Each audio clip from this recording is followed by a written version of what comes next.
पछिल्लो 1 वर्षमा laptop पीसीजहरुको price झनै डबल भइसक्यो जसको बारेमा कसैले कुरै गर्दैन। यदि तपाई आफ्नो पीसी बिल्ड गर्ने सोचमा हुनुहुन्छ अथवा अपग्रेड गर्ने सोचमा हुनुहुन्छ भने पहिला यो भिडियो हेर्नुहोस्। I'll tell you exactly किन यस्तो भयो र अब के गर्ने भनेर। Big tech giants, AI companies are buying RAMs and GPUs as much as possible to train their AI models.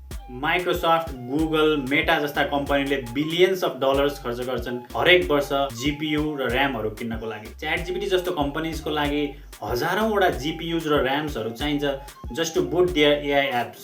डिमान्डले आकाश छोइसक्यो तर सप्लाई भने जहाँको त्यही छ। त्यसैले पीसीज, कम्प्युटर्स, ल्यापटप्स यिनीहरु एक्सपेन्सिभ हुँदै गइरहेको छ। अर्को रिजन के हो भने अर्डर्सहरु यति धेरै ओभरलोड भइरहेका छ कि म्यानुफ्याक्चररहरुले धान्न सकिरहेको छैन। अर्को एउटा चिप फ्याक्ट्री बनाउँ भने बिलियन्स अफ डलर्स खर्च लाग्छ, बनाउनलाई पनि 4-5 वर्ष लाग्छ। डिमान्ड चाहिँ दिनदिनै मल्टिप्लाई हुँदै गएको छ तर सप्लाई भने जहाँको त्यही छ। यो ग्यापले गर्दाखेरि तपाईको पुरानो पीसी अथवा ल्यापटपमा हालेको सस्तो खालको GPU अथवा RAM को पनि भ्यालु अहिले बढ्दै गएको छ। Now what should you do? एनालिस्टहरुले भनेका छन् AI को एडभान्समेन्ट सँगै चिप्सको डिमान्ड र प्राइस पनि बढ्नेवाला छ। कुरेर बस्दैमा प्राइस घट्नेवाला छैन। यदि तपाई पीसी बिल्ड गर्ने अथवा अपग्रेड गर्ने सोचमा हुनुहुन्छ भने जतिसक्दो छिटो गएर बिल्ड गरिहाल्नुहोस्।